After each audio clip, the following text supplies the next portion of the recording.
Hello everyone. Um, Let me introduce myself before starting this video. Uh, Myself Abha Singh, and I have been teaching SST from past 12 years.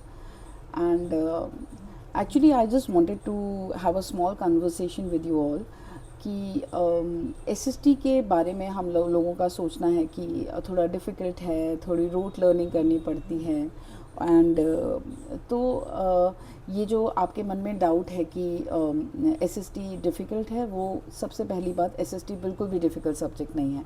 इसलिए नहीं कि मैं ये पढ़ाती हूँ, इसलिए कि शायद हम बहुत ज़्यादा रूट लर्निंग पे चले गए हैं, इसलिए हमें डिफ़िकल्ट लगता है, क्योंकि इतनी सारी चीज़ें हम कैसे याद करेंगे। तो it's not so difficult, just understand the concept. Try to question yourself after everything you read.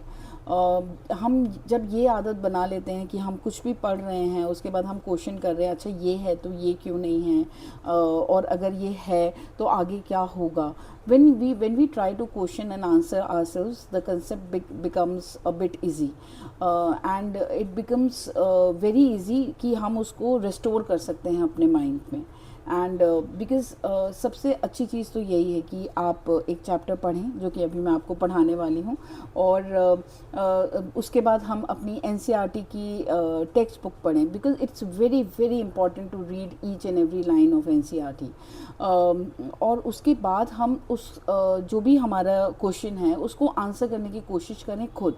जब आप खुद आंसर करेंगे किसी भी क्वेश्चन को अपनी ही लैंग्वेज में, तो everyone appreciates it, your teacher appreciates it, कि आपने अपने आप कोशिश की है, और आपको भी बहुत खुशी होगी because you are not into rote learning now. So जैसे जैसे हम आगे बढ़ेंगे हम धीरे धीरे समझते जाएंगे. और if you have any doubt तो आप कमेंट सेक्शन में आप अपना डाउट भेज सकते हैं, and I will try to answer each and every one. So let's start the first chapter, class 8th, natural resources and their uses. Now जो सबसे पहली चीज़ है इसमें कि व्हाट इज़ नेचर. नेचर आखिर है क्या. Now nature includes everything that exist naturally around us: air, water, soil, plants, animals, mountains, reverse, sunlight. सारी चीज़ें जो भी नेचुरली एग्जिस्ट करती है हमारे आसपास, उसको हम नेचर बोलते हैं. ठीक है. Now when does a nature becomes a resource. Nature resource कब बनता है? A thing in nature becomes a resource only when people know how to use it and it helps to satisfy human needs. देखिए, nature में जो चीज़ें हैं वो nature में जब तक हैं क्योंकि वो नेचुरली एग्जिस्ट कर रही हैं तब तक ठीक है. लेकिन अगर आपको नेचर की जो चीज़ें हैं उनको रिसोर्स बनाना है, तो आपको ये पता होना चाहिए कि हम उनको यूज़ कैसे करें. हमें ये पता होना चाहिए कि हम उसको अपनी नीड्स उनसे अपनी नीड्स को कैसे सेटिस्फाई करें. जब हमें ये पता होता है तो वो एक नेचर जो है वो रिसोर्स बन जाता है. नाउ अगर हम इसका एक एग्जांपल देना चाहें, a tree growing in a forest is a part of nature. एक पेड़ जो फॉरेस्ट में उग रहा है वो क्या है? वो नेचर का पार्ट है, क्योंकि अभी हमने उससे कुछ लिया नहीं है, तो वो नेचर का एक पार्ट है. लेकिन जब हम उससे वुड लेते हैं और हम उससे फर्नीचर बनाते हैं, हाउसेस बनाते हैं, then it becomes a natural resource. Similarly crude oil जो डीप अंडरग्राउंड है, वो रिसोर्स कब बनता है? जब हम टेक्नोलॉजिकली उसको इस्तेमाल करने के लिए टेक्नोलॉजी का इस्तेमाल करते हैं और हम उसको एक्सट्रैक्ट करते हैं, तब वो क्रूड ऑयल जो है वो हमारे लिए रिसोर्स का काम करता है. As simple as that. आप लोग इसका स्क्रीनशॉट लेना चाहें तो आप ले सकते हैं इसका स्क्रीनशॉट, बट मैं आपको PDF भी शेयर करूंगी, तो अभी आप सिर्फ पढ़ाई पे ही ध्यान दीजिए. जो मैं आपको पढ़ा रही हूँ आपको PDF इसकी मिल जाएगी. ठीक है. तो और 3 कंडीशंस होती हैं जो हमें फुलफिल करनी पड़ती है उससे पहले कि वो एक जो नेचर है वो एक रिसोर्स का काम करे. पहली चीज़ ये है कि वो टेक्नोलॉजिकली एसेसिबल होना चाहिए. दूसरी चीज़ है कि वो इकोनॉमिकली फिजिबल होना चाहिए. और तीसरी चीज़ है वो कल्चरली एक्सेप्टेबल होना चाहिए. जब ये तीनों चीज़ें, ये तीनों कंडीशंस हम फुलफिल करते हैं, तभी नेचर जो है वो एक रिसोर्स का काम करता है हमारे लिए.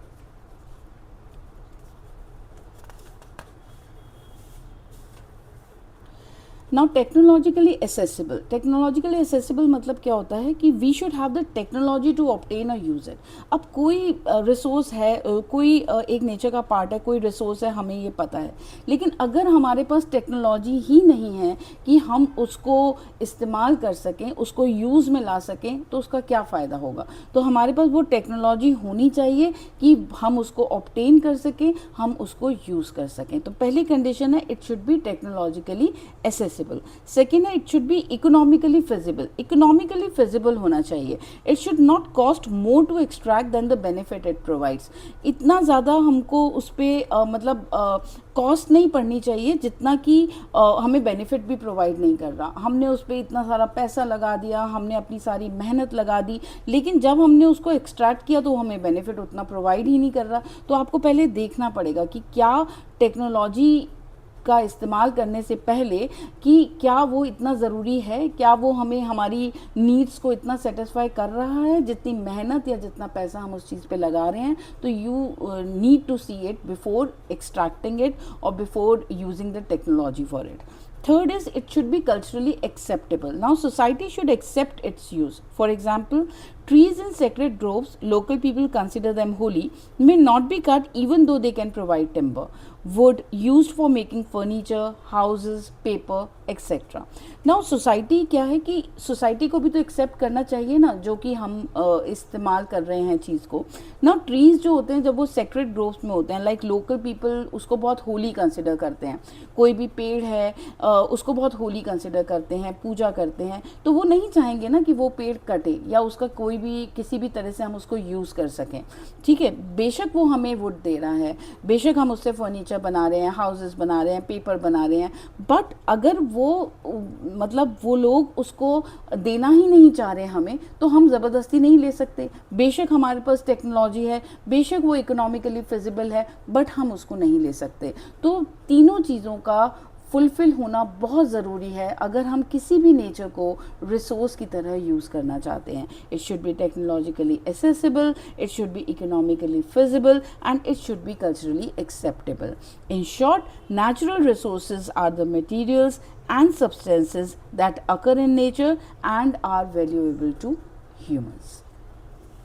आई होप आपको ये पहला टॉपिक समझ में आया होगा. Now the next topic is the categories और types of natural resources. Now why are natural resources classified, हम उनको क्लासिफाई करते क्यों हैं. Now natural resources are grouped into different categories so that we can understand their availability, use and conservation more easily. मतलब उनकी क्या availability है, कैसे हम उसको यूज़ कर सकते हैं, कैसे हम उसको कंजर्व कर सकते हैं, हमें ये तीनों चीज़ें समझनी पड़ेंगी, इसीलिए हम उसको क्लासिफाई करते हैं. Now the first way to categorise natural resources is based on the uses we put them to. कैसे हम उसका इस्तेमाल कर रहे हैं, कैसे हम उसको यूज़ कर रहे हैं, तो पहला तरीका है उस तरीके से हम उसको कैटेगराइज करते हैं. Now first is resources essential for life, second is resources for material, and third is resources for energy. Now first, resources essential for life.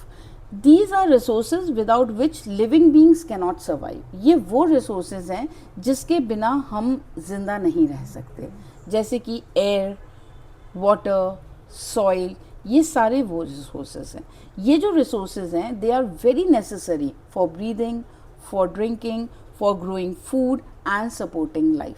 मतलब ये हमारी लाइफ के लिए, हमारी ज़िंदगी के लिए बहुत ज़्यादा ज़रूरी हैं. Second is resources for material. Now these resources provide raw materials to make useful product. कोई भी प्रोडक्ट किससे बनता है, रॉ मटेरियल से. और रॉ मटेरियल जो होता है वो बहुत ज़रूरी है जो क्योंकि हमें प्रोडक्ट्स बनाने हैं. लाइक वुड हमें चाहिए ही चाहिए क्योंकि हमें फर्नीचर बनाना है, पेपर बनाना है, कॉटन हमें चाहिए क्योंकि हमें क्लोथ्स बनाने हैं, आयरन ओर चाहिए, हमें स्टील बनानी है, क्ले चाहिए क्योंकि हमें ब्रिक्स एंड पॉटरीज बनानी है. तो कुछ रिसोर्सेज होते हैं जो मटेरियल के लिए यूज़ किए जाते हैं क्योंकि ये हमें रॉ मटेरियल देते हैं. तो ये भी बहुत इम्पॉर्टेंट है. नेक्स्ट है रिसोर्सेज फॉर एनर्जी. नाउ ये जो रिसोर्सेज होते हैं are useful to produce energy for home, for industries and transport, तो ये भी बहुत ज़रूरी है, हमें रिसोर्स चाहिए एनर्जी के लिए। Example like coal, petroleum, wind, natural gas, sunlight, flowing water, तो ये सब हमें चाहिए। Sunlight, solar energy, flowing water, hydro electric power, ये सब हमें चाहिए जो हमें एनर्जी प्रोवाइड करते हैं हमारे घर के लिए, इंडस्ट्रीज़ के लिए, ट्रांसपोर्ट के लिए, तो ये भी उतना ही इम्पॉर्टेंट है। अब सेकेंड वे क्या है कैटेगराइज करने का नेचुरल रिसोर्सेज, ये बेस्ड होता है on whether they are renewable और नॉट। आप उनको रिन्यू कर सकते हैं कि नहीं कर सकते, सेकेंड वे कैटेगराइज करने का ये है। Now one first is renewable resources and second is non renewable resources. I hope आप लोगों को समझ में आ रहा है। और जब मैं PDF आपको शेयर करूंगी तो उसमें मैंने अंडरलाइन किए हुए हैं जो टॉपिक्स हैं, उसके बीच बीच में भी मैंने कुछ वर्ड्स अंडरलाइन किए हैं। जब भी आप एग्ज़ाम दें आप वो वर्ड्स को अंडरलाइन करो, क्योंकि क्या होता है कोई भी आप इंपॉर्टेंट वर्ड, ज़रूरी नहीं है आपको याद रखना है कौन सा वर्ड, आप एक आंसर लिखते हैं तो आपको भी पता है कि कुछ एक बहुत इंपॉर्टेंट वर्ड्स होते हैं, जब आप उनको अंडरलाइन करते हैं ना तो टीचर को बिल्कुल क्लियर हो जाता है। जब वो आपके आंसर को चेक करती हैं तो उनको क्लियर हो जाता है कि हाँ इसको ये पता है, ये शब्द पता है, इसका मतलब इसको आंसर आता है, ये इंपॉर्टेंट वर्ड्स को अंडरलाइन कर रहे हैं, तो वो समझ जाती है कि आपने आंसर में क्या लिखा है। तो try to underline those important words.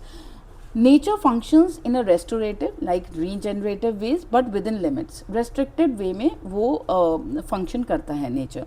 Now nature के पास एबिलिटी होती है कि वो अपने आप को रिपेयर कर सके, रिन्यू कर सके, but only up to a certain limit. ऐसा नहीं है ना कि आपने सब कुछ खत्म कर दिया और फिर आप सोच रहे हो कि वो रिपेयर करे, अपने आप को रिन्यू करे नेचर, दैट्स नॉट पॉसिबल। तो एक कुछ लिमिट होती है, उस लिमिट तक वो अपने आप को रिपेयर कर सकता है, रिन्यू कर सकता है। First is regenerative restorative, means nature can replace or regenerate many resources over time.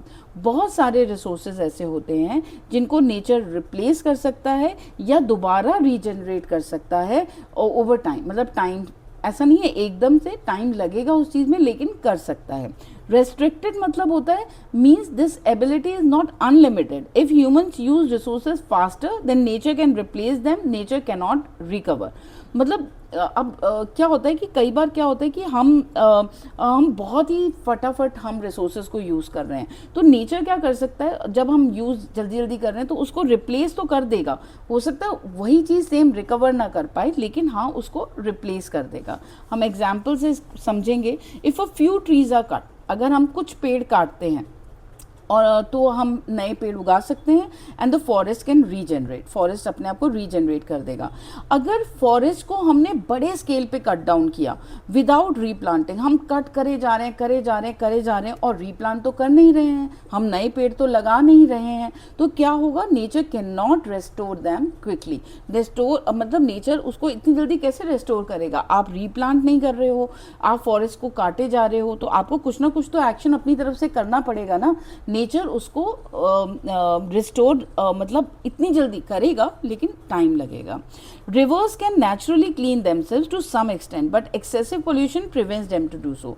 अब नेचुरली क्लीन क्या होता है कि आपका पानी, नया पानी आ रहा है तो पुराना पानी जो है वो क्लीन अप हो जाता है, तो वो नेचुरल तरीके से रिवर्स कर रहा है। लेकिन अगर आप सोचें कि आप उसको पॉल्यूट इतना ज़्यादा कर रहे हैं तो रिन्यू करने में या उसको दोबारा क्लीन करने में उतना ही टाइम लगेगा ना, आपको अपने एफर्ट्स देने पड़ेंगे ना। अब आपने कितनी बार देखा है कि नदियां हैं और लोग उसमें, अभी रिसेंटली मतलब मैंने विजिट किया था, हरिद्वार में गई थी, तो आस्था के नाम पर लोग पानी में ही फूल डाल रहे हैं। कई लोग तो मतलब कपड़े तक डाल रहे थे उसमें, मतलब कपड़े भी तैर के जा रहे हैं। उसमें हम लोग दिया और प्लांट्स के ऊपर दिए रख के भेज रहे हैं आस्था के नाम पे। एंड यू कांट रियली मतलब आप इसको कॉल आउट नहीं कर सकते हैं, बट आप ये देख रहे हैं कि आपकी नदी जो गंगा नदी वो इतनी पवित्र है, आप अपनी आस्था के नाम पर हम उसको गंदा कर रहे हैं। कई लोग तो मैंने देखा पॉलीथीन्स भी जा रहे थे and it is very bad, actually it is very bad. तो रिवर्स जो होते हैं वो नेचुरली क्लीन कर सकते हैं, बट हमें एक्सेसिव पोल्यूशन ध्यान रखना पड़ेगा कि हम उसको इतना गंदा ना करें कि वो अपने आप को क्लीन ही ना कर पाएँ। Now first is renewable resources. Now renewable resources are those that can be replenished or replaced naturally within a relatively short period if used wisely. Renewable resources वो resources होते हैं जो अपने आप को replenish कर सकते हैं या replace कर सकते हैं naturally विद एक short period of time अगर हम उनको wisely use करते हैं, समझदारी से use करते हैं. ये resources are not exhausted quickly. ये बहुत जल्दी exhaust नहीं होते हैं. Now because nature keeps renewing them, however if they are overused, लेकिन अगर हम उनको बहुत overuse करते हैं, for example cutting forests without planting new trees, they can still become scarce. मतलब वो फिर भी कमी आ सकती है उसकी. Example sunlight, wind, water, forest, when trees are replanted. तो ये चीज़ें अपने आप को renew कर देती हैं, लेकिन हमें फिर भी सोच समझ के इस्तेमाल करना चाहिए. Non-renewable resources are those that cannot be replaced quickly. बहुत जल्दी हम उनको replace नहीं कर सकते. They take millions of years to form. Millions of years लगते हैं उनकी formation के लिए. Once these resources are used up, they cannot be regenerated within a human lifetime. एक human lifetime में आप उसको regenerate कर ही नहीं पाओगे. Therefore उनको बहुत carefully use करना है. They should be used carefully. Example is coal, petroleum, natural gas, minerals such as iron, copper, gold. इनको आपको ध्यान से use करना है because it is very difficult कि आप उसको regenerate कर सके. आपके पेज नंबर 6 में डोंट मिस आउट एक कॉलम है. Now traditional communities are people who have lived in an area for generation. मतलब ट्रेडिशनल कम्युनिटीज़ हैं वो बहुत जनरेशन टू जनरेशन उसी एरिया में रह रही हैं और वो वहीं के ट्रेडिशनल कस्टम्स जो हैं वो फॉलो करती हैं. Now regulating fishing means making rules about when and how much fishing can be done. जब हम फिशिंग को रेगुलेट करते हैं तो हम रूल्स बना रहे हैं कि आप कब और कितनी फिशिंग कर सकते हैं. नाउ स्वॉनिंग सीजन होता है is a time when fish lay eggs and reproduce. वो सीजन होता है जब फिश जो है वो एग्स देती है और रिप्रोड्यूस करती है. Now during the spawning season many traditional communities reduce or completely stop fishing. जब ये वाला पीरियड होता है, ये सीजन आता है, उस टाइम पे जब फिश एग ले कर रही होती है, रिप्रोड्यूस कर रही होती है, तो बहुत सारी कम्युनिटीज़ जो हैं वो रिड्यूस कर देती हैं फिशिंग या कम्प्लीटली स्टॉप कर देती हैं फिशिंग. इससे क्या होता है, this allows fish like tuna which is declining to lay eggs and increase their population. Tuna fish जो अब धीरे धीरे डिक्लाइन हो रही है तो उसको अलाउ हो, मतलब उसको टाइम मिल जाता है कि वो एग ले कर पाए और जिससे उसकी पॉपुलेशन जो है वो इंक्रीज हो.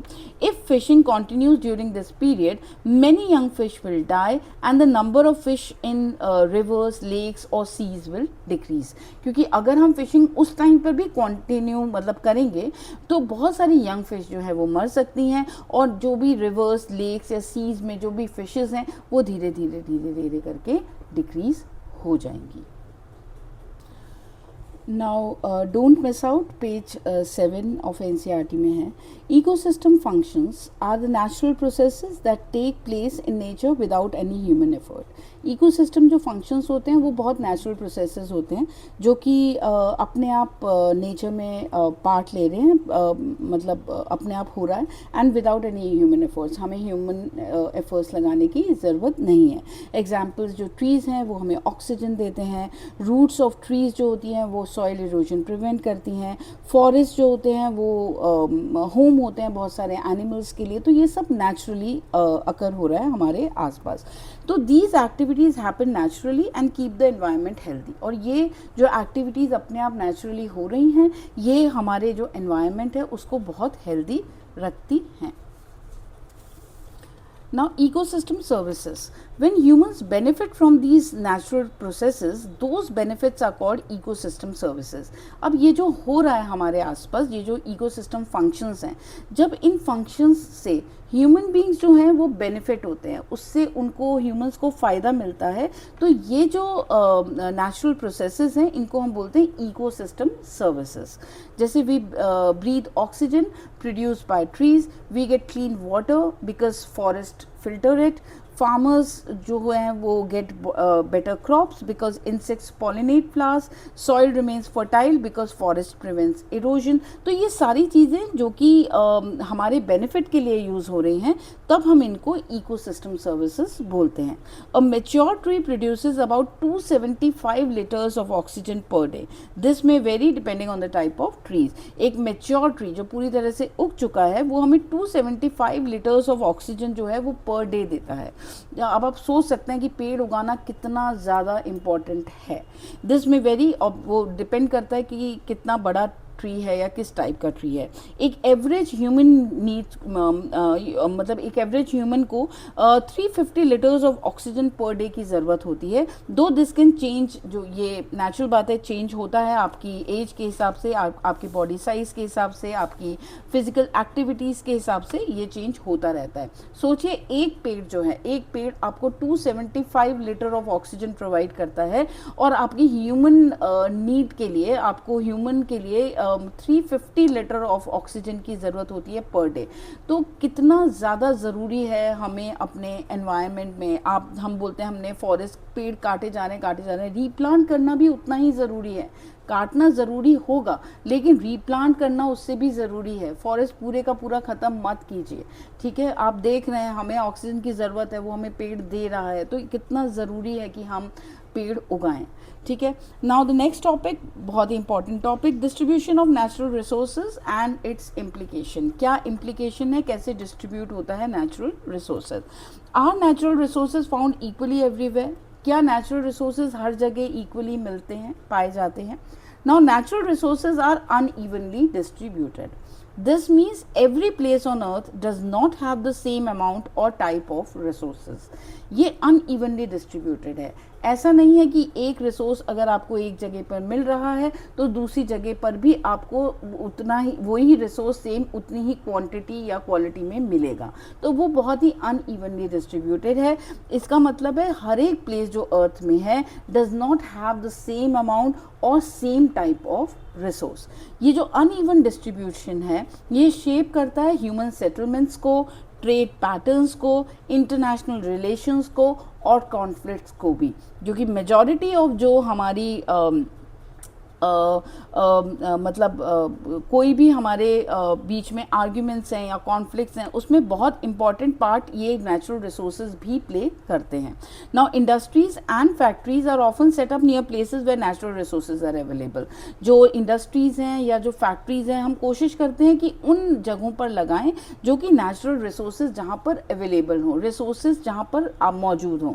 ये जो इंडस्ट्रीज हैं जब हम ऐसी जगहों पर लगाते हैं तो आसपास के जो लोकल पीपल हैं उनको जॉब्स भी प्रोवाइड होती हैं।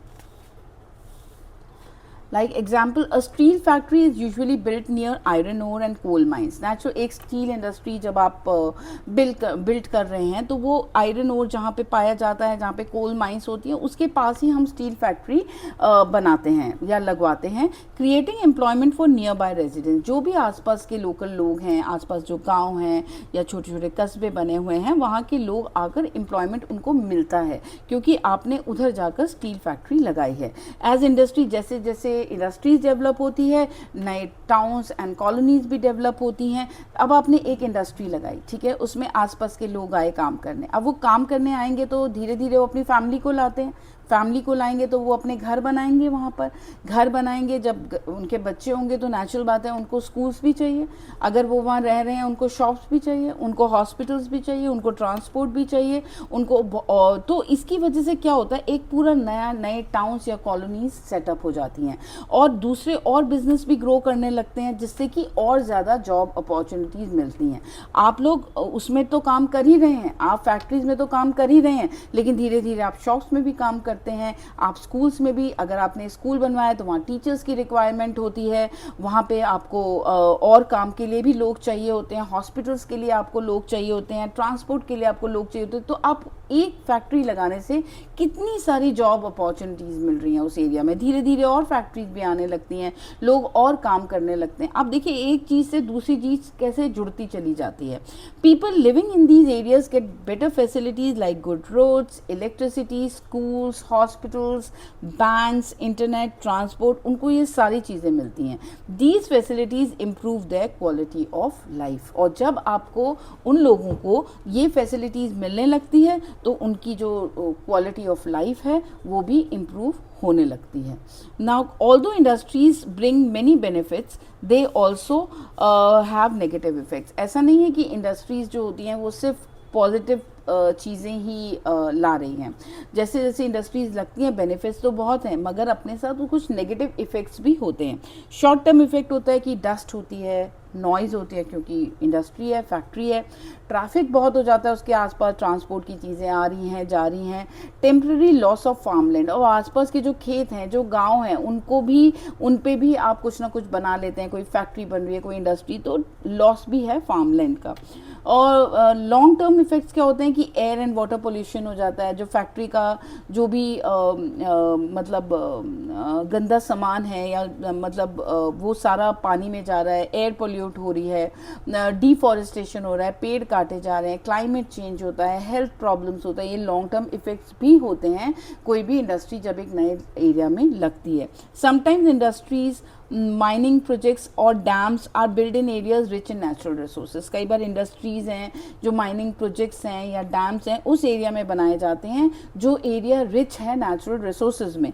As a result the people living there are force to leave their homes, और इसकी वजह से जो लोग वहाँ पर रह रहे हैं वो फोर्स हो जाते हैं कि वो जगह छोड़ दें, जबकि वो वहाँ सालों से रह रहे हैं, वो वहाँ पे रह रहे हैं, उन्होंने आसपास अपना सब कुछ एस्टैब्लिश कर लिया है, फिर भी उनको फोर्स किया जाता है कि वो जगह छोड़ दें। इसको हम बोलते हैं डिस्प्लेसमेंट। ठीक है, अगर एक कोल माइन है, अगर आप उसको आपने एक विलेज में ओपन किया तो some families have to move to another place because their land is needed for mining.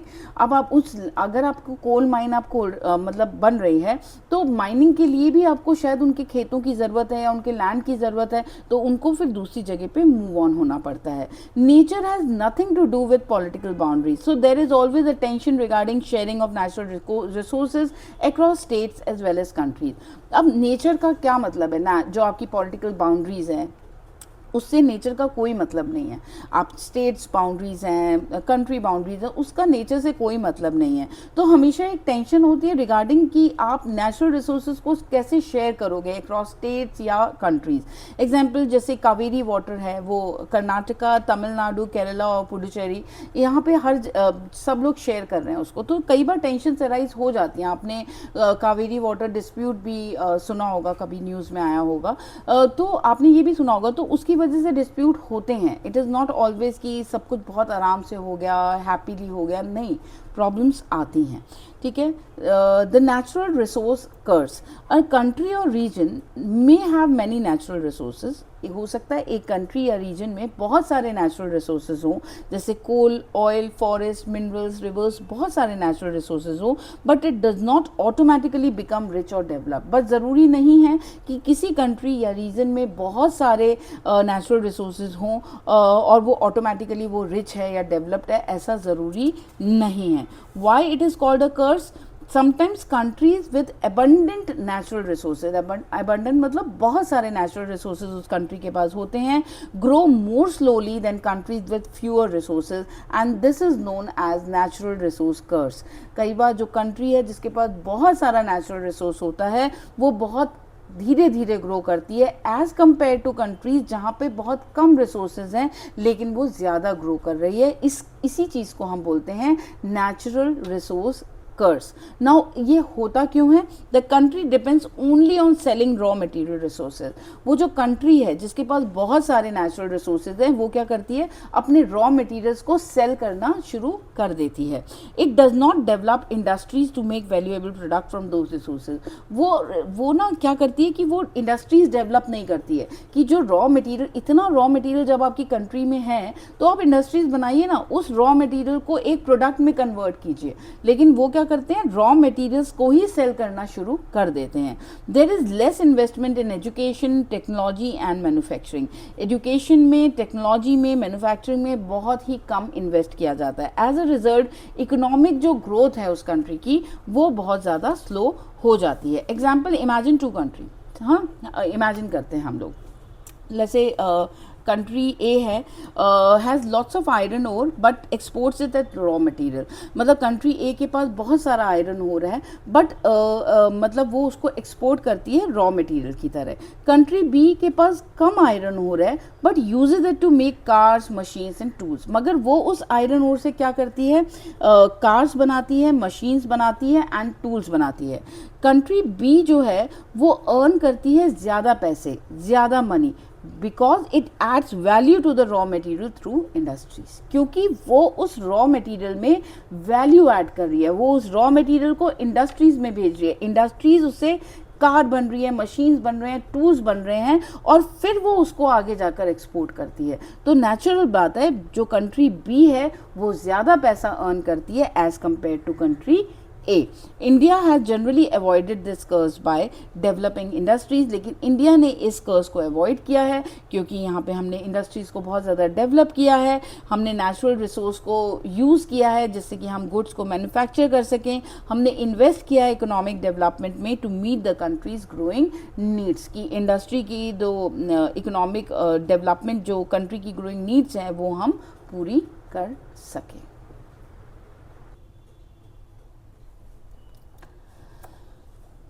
Next topic is responsible and wise use of natural resources. Stewardship. Stewardship मतलब होता है taking care of natural resources responsibly so that they remain available for future generations. मतलब आप natural resources को बहुत ही responsible तरीके से उनकी care कर रहे हो जिससे कि future generations के लिए वो available हो सकें. To sustain life on earth, we must respect nature. अगर हमें मतलब इस अर्थ पे रहना है और अगर हमें अच्छे तरीके से अपनी ज़िंदगी बितानी है तो हमें नेचर को रिस्पेक्ट करना होगा. We should use natural resources carefully and wisely. सोच समझ के यूज़ करें नेचुरल रिसोर्सेज को. Renewable resources like water, forest, soil should be restored and regenerated after use. Non-renewable resources like coal and petroleum should be used judiciously because they cannot be replaced quickly. Judiciously मतलब ध्यान से आप उनको use करें क्योंकि आपको पता है कि वो बहुत जल्दी आप रिप्लेस नहीं कर सकते उनको. Scientists have warned that excessive use of natural resources has caused pollution, biodiversity loss, climate change. हमें साइंटिस्ट पहले ही इस चीज़ का वार्न कर चुके हैं कि अगर हम नेचुरल रिसोर्सेज को एक्सेसिवली यूज़ करेंगे, बहुत ज़्यादा यूज़ करेंगे तो उससे पोल्यूशन भी होगा, बायोडाइवर्सिटी लॉस भी होगा और क्लाइमेट चेंज भी हो सकता है.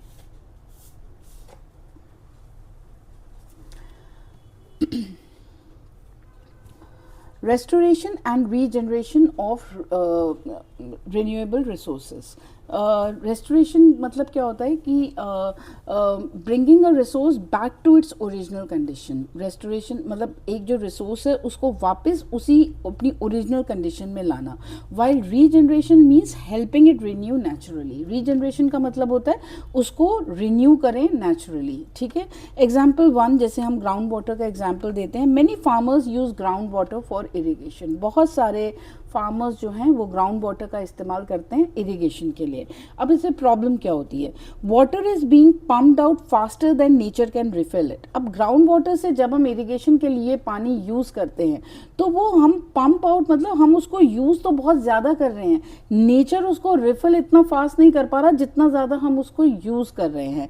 तो इसकी वजह से क्या होता है कि ग्राउंड वाटर का जो लेवल है वो बहुत ज़्यादा फॉल हो जाता है. जब हमें नेचर दे ही नहीं रहा, इतना रिफिल ही नहीं कर रहा और हम यूज़ बहुत ज़्यादा कर रहे हैं तो उससे क्या होगा, जो ग्राउंड वाटर का लेवल है वो बहुत ज़्यादा गिर जाएगा. इफ़ दिस कॉन्टिन्यूज बहुत सारी सिटीज़ में वाटर शॉर्टेजेस हो सकती हैं, हम लोग फेस कर सकते हैं. सोल्यूशन क्या है? रीजुविनेट यानी क्लीनिंग पॉन्ड्स एंड टैंक, जिससे कि हम उसमें पानी को स्टोर कर सकें। Reduce the use of waste land, barren land not good for farming, उसको हम यूज़ करें उसका। Process and reuse waste water, जो वेस्ट वाटर है उसको प्रोसेस करें, उसको रीयूज़ करें। Promote rain water harvesting and ground water recharge, promote करें हम रेन वाटर हार्वेस्टिंग को, ग्राउंड वाटर रिचार्ज करें।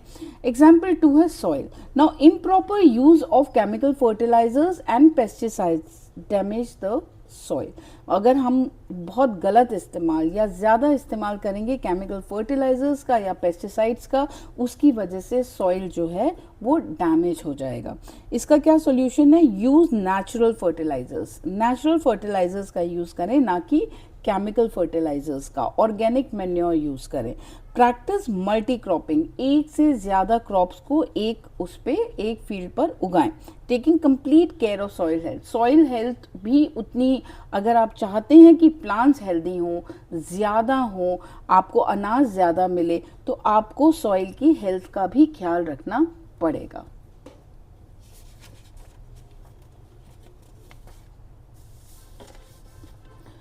Over exploitation of ground water, a caselet from Punjab. Now Punjab जो है वो एक बहुत ही फर्टाइल स्टेट है और बहुत ही इंपॉर्टेंट रोल प्ले किया था उसने ग्रीन रेवोल्यूशन में, helping India produce enough food. India को मतलब ज़्यादा फूड प्रोड्यूस करने के लिए enough food Punjab played a very important role. But because of continuous farming, because वहाँ पे कॉन्टिन्यूस जो फार्मिंग हो रही है उसकी वजह से ग्राउंड वाटर जो है वो बहुत ज़्यादा यूज़ हो गया है। इतना नेचर ने रिफिल नहीं किया जितना कि ग्राउंड वाटर वहाँ के किसान इस्तेमाल कर चुके हैं। इसकी वजह से बहुत ही सीरियस प्रॉब्लम आ गई है of falling ground water levels. जैसे कि मैंने आपको पहले भी बताया था कि ग्राउंड वाटर लेवल्स बहुत ज़्यादा कम हो जाते हैं क्योंकि आप ग्राउंड वाटर का बहुत ज़्यादा ही यूज़ कर रहे हैं और इतना रिफिल नहीं कर पा रहा हमारा nature. The same issue is now seen in many states too. जो आपने इशू हमने पंजाब में देखा, वही इशू जो है वो और बहुत सारी स्टेट्स में भी देखने को मिल रहा है। Why did groundwater decrease? Groundwater decrease क्यों हुआ? High yielding seeds 1960s. Farmers started growing new variety of wheat and rice. Wheat and rice को उन्होंने नई वैरायटी को उगाना शुरू किया फार्मर्स ने। अब ये जो क्रॉप्स हैं जो है वीट या राइस, इन क्रॉप्स में बहुत ज़्यादा पानी की ज़रूरत होती है देन ट्रेडिशनल क्रॉप। जो और क्रॉप्स हैं उसके कंपैरिजन में ये जो राइस एंड वीट हैं इसमें बहुत ज़्यादा पानी का इस्तेमाल होता है और बहुत ज़्यादा पानी की ज़रूरत होती है। Over pumping of ground water. Now farmers use tubewells to pump large amounts. उन्होंने ट्यूबवेल्स जो थे फार्मर्स ने यूज़ किए जिससे कि large amount of ground water को वो पंप कर सकें for irrigation.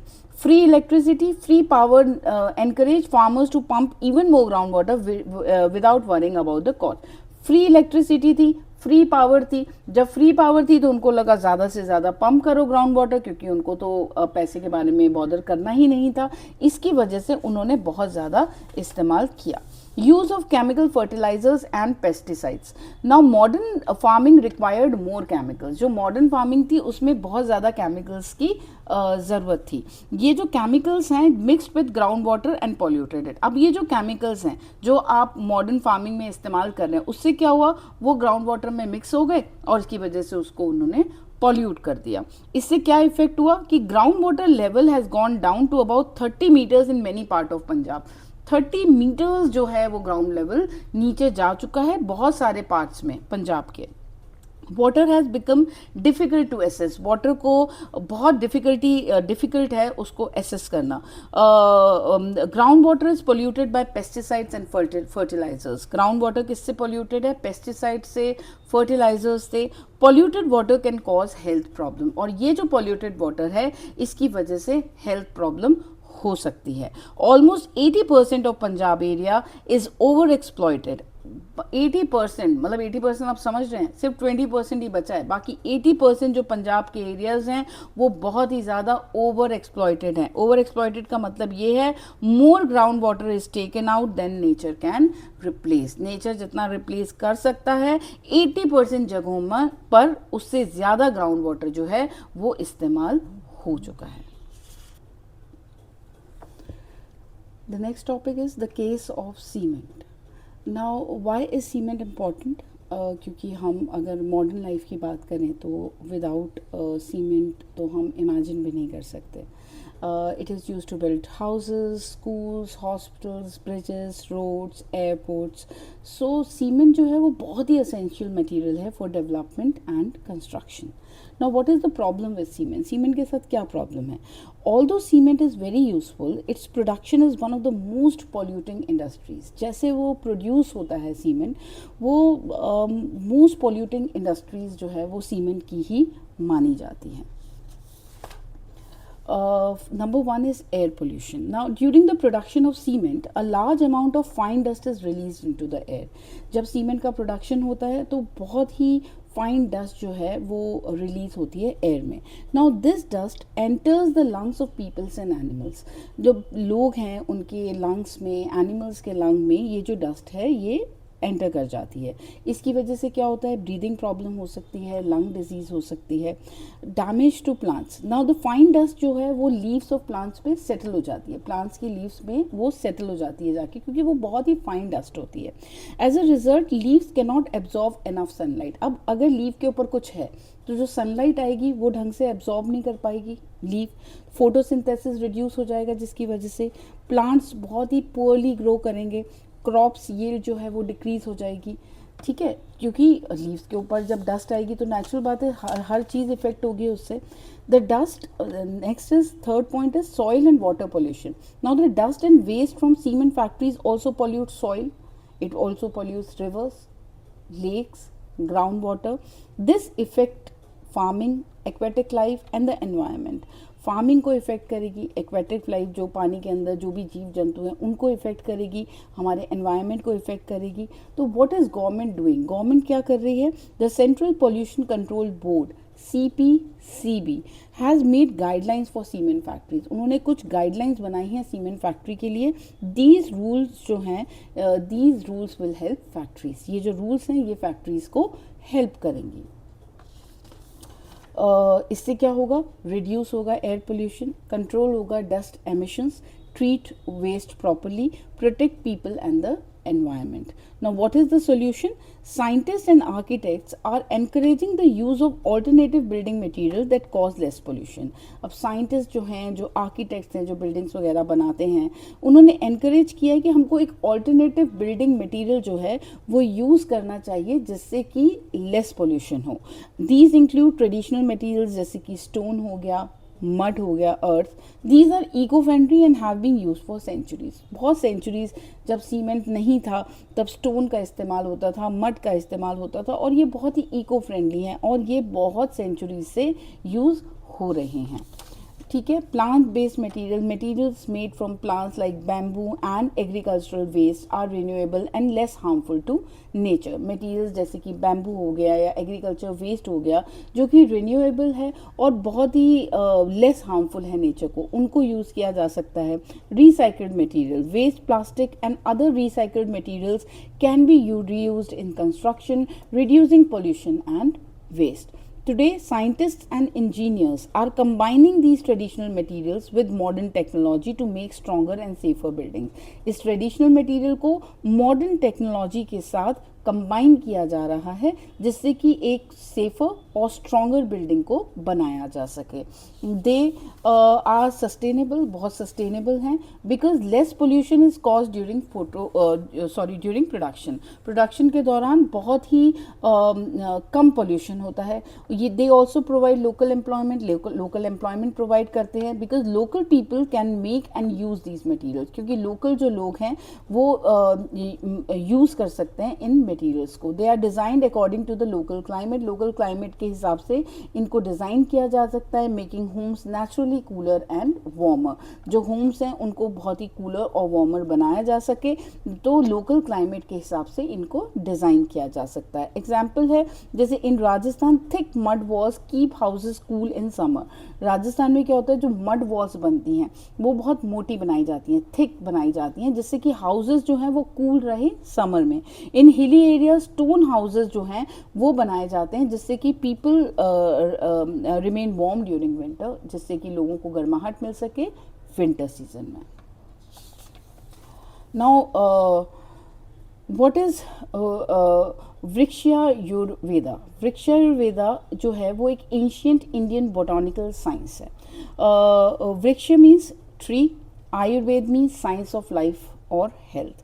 So Vrikshayurveda means the science of caring for trees and plants.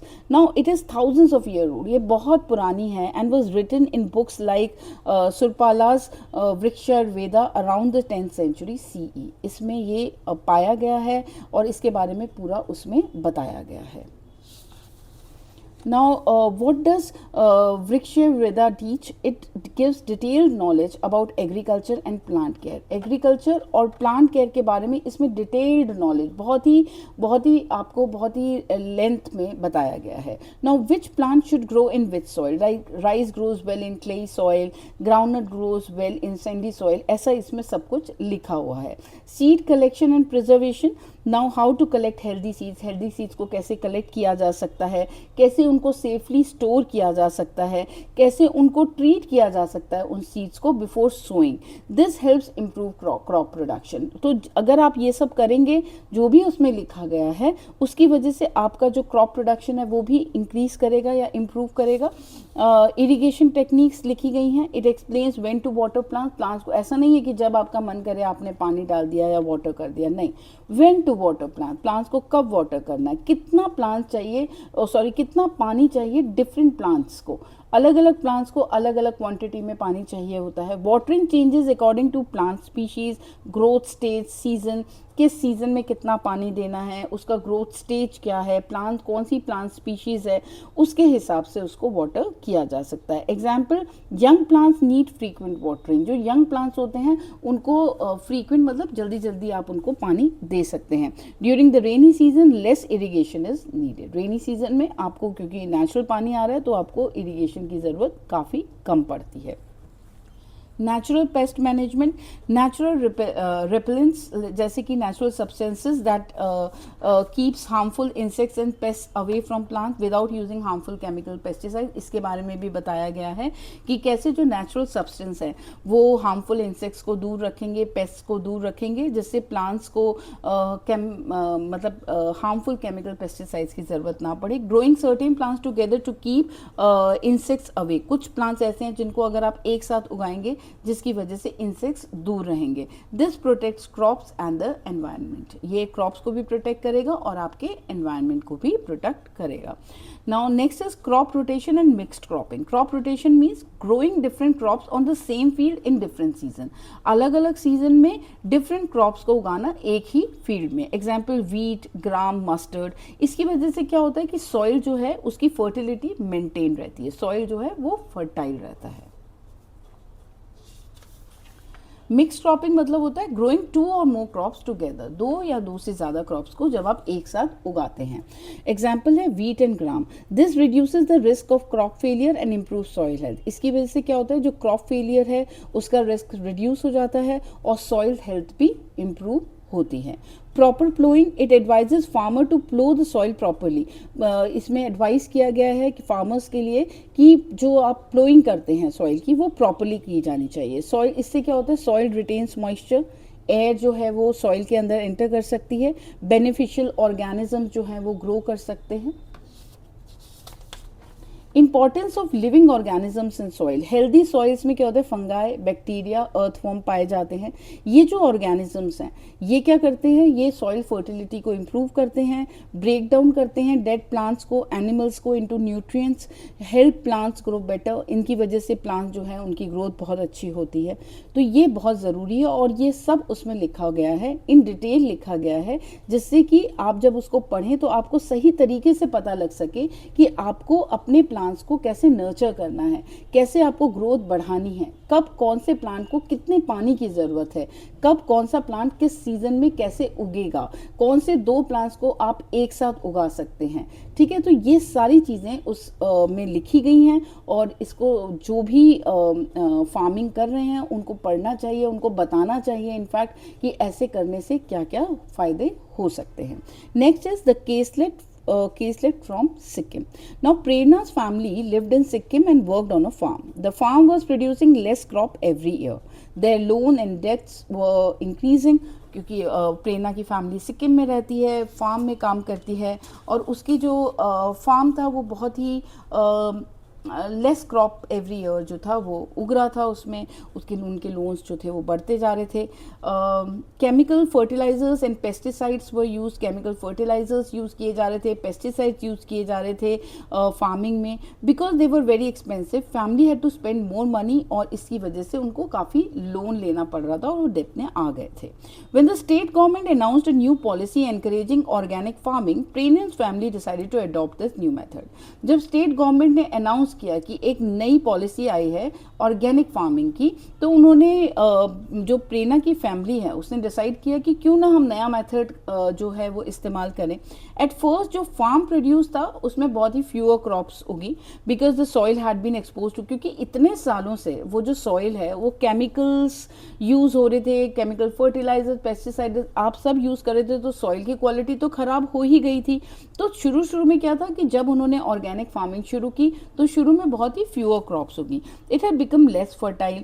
After some time the soil became healthy, crops production improved. लेकिन जैसे जैसे उन्होंने ऑर्गेनिक फार्मिंग यूज़ किया, method use किया, सॉइल जो था वो बहुत ही ज़्यादा हेल्दी हो गया और क्रॉप प्रोडक्शन जो था वो improve हो गया।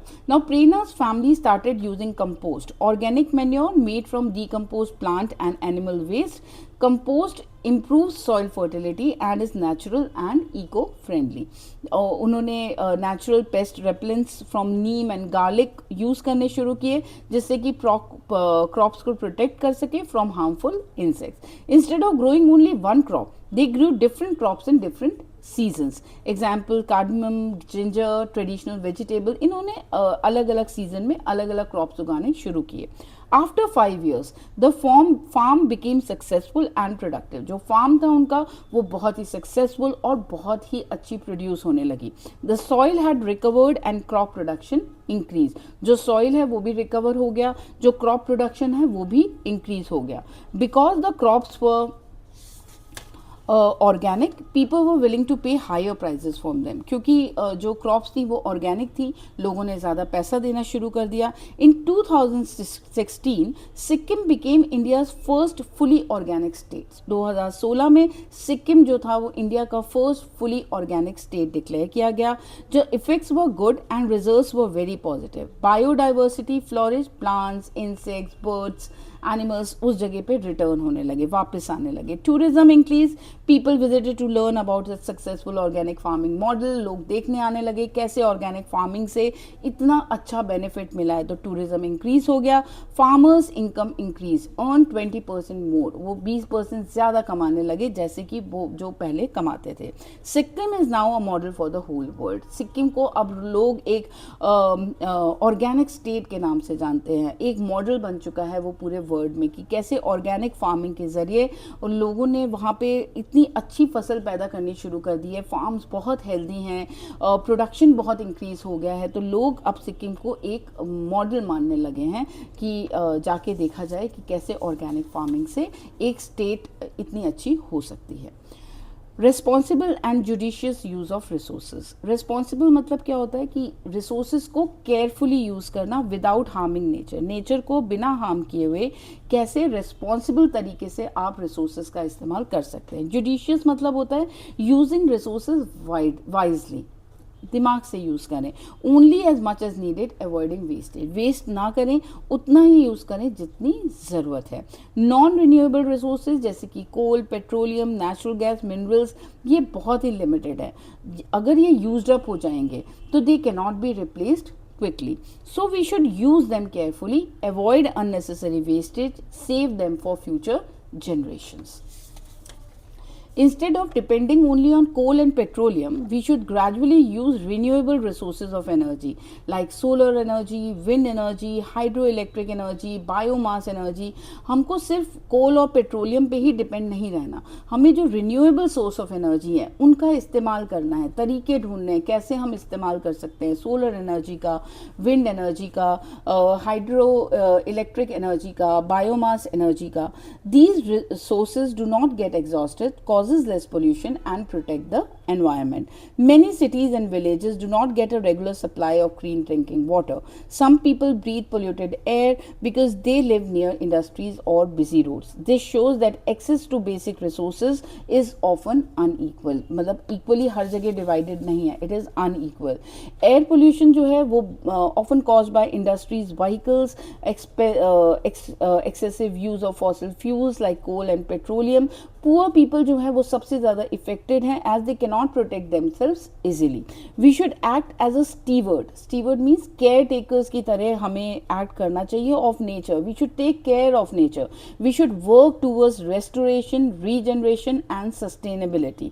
Bhagavad Gita mentions idea of लोक संग्रह. भगवद गीता में लिखा हुआ है लोक संग्रह means working on the for the welfare of and wellbeing of all people in society. सब लोगों के वेलफेयर और वेलबींग के लिए काम करना, पूरी सोसाइटी के वेलफेयर और वेलबींग के लिए काम करना, ये हमारे भगवद गीता में भी मेंशन्ड है. वी शुड राइज अबव और बियॉन्ड आवर पर्सनल डिज़ायर्स. हमारे को अपने जो पर्सनल वांट्स हैं, हमारे जो पर्सनल इंटरेस्ट हैं, उनसे ऊपर उठ के सोचना चाहिए, काम करना चाहिए. The International Solar Alliance ISA जो है is a group of countries that work together to promote the use of solar energy. ISA International Solar Alliance में बहुत सारी कंट्रीज़ हैं जो कि एक साथ काम करती हैं to promote the solar energy, launched by India and France in 2015. 2015 में इंडिया और फ्रांस ने मिलकर इंटरनेशनल सोलर अलायंस को मतलब लॉन्च किया था. It brings together sunshine rich countries to increase the use of solar power. Both the countries are sunshine rich, तो ये दोनों सनशाइन रिच कंट्रीज जो हैं उनको बाकी कंट्रीज को साथ में लाई जिससे कि सोलर पावर के यूज को इंक्रीज किया जा सके. Why was ISA form? To reduce dependence on coal, petroleum and other fossil fuels and promote the use of solar energy. कि क्यों मतलब ISA को क्यों फॉर्म किया गया? जिससे कि डिपेंडेंस जो कोल और पेट्रोलियम और फॉसिल फ्यूल्स के ऊपर जो हमारी डिपेंडेंस है उसको कम करा जा सके और सोलर एनर्जी के यूज़ को बढ़ावा दिया जा सके, आगे बढ़ाया जा सके. Now how does India help through ISA? Providing financial assistance provide कर रही है, टेक्निकल नॉलेज एंड एक्सपर्टीज अपना शेयर कर रही है, helping make solar energy affordable. The Bhadla solar park जो राजस्थान में है is one of the largest solar parks in the world. ISA जो है is important for India as it represents environmental responsibility by reducing pollution and economic opportunity by creating jobs and promoting clean energy.